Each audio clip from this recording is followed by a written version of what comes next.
নদিয়ার কল্যাণীর রথতলায় বাজি কারখানায় বিস্ফোরণের ঘটনায় ঘটনাস্থলে এলেন বনগাঁ লোকসভার সাংসদ তথা কেন্দ্রীয় জাহাজ প্রতিমন্ত্রী শান্তনু ঠাকুর। এদিন বিস্ফোরণ স্থল ঘুরে দেখেন তিনি। তার সাথে উপস্থিত ছিলেন একাধিক বিজেপি কর্মকর্তারা। যদিও এদিন মিশন স্থলে এসে রাজ্য সরকার এবং রাজ্যের পুলিশকে তৎসই রানাঘাট পুলিশ জেলাকে কটাক্ষ করতে শোনা যায় শান্তনু ঠাকুরকে।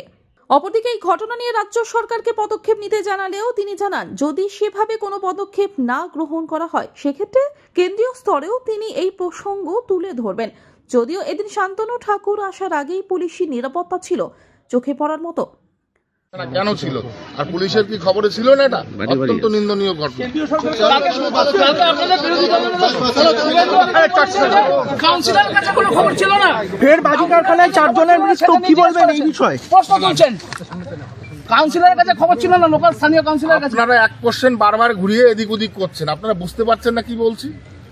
লোকাল নেতাদের যদি মদত না থাকে তাহলে এভাবে অবৈধ বাজি কারখানা কেন তো তৈরি হবে এখানে? স্বাভাবিক কথা।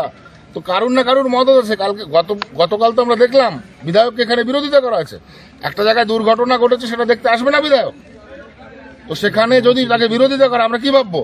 তাদের এখানে উস্কানি আছে এই সমস্ত কর্মকাণ্ডের পেছনে, ধামাচাপা দেওয়া হচ্ছে। তো স্বাভাবিক ব্যাপারে তো বোঝার বিষয় না। কেন্দ্রীয়ভাবে কোনো তদন্ত নির্দেশ দাদা, কেন্দ্রীয়ভাবে কোনো তদন্ত নির্দেশ। নদিয়া থেকে মাধব দেবনাথের রিপোর্ট, আনন্দ বার্তা।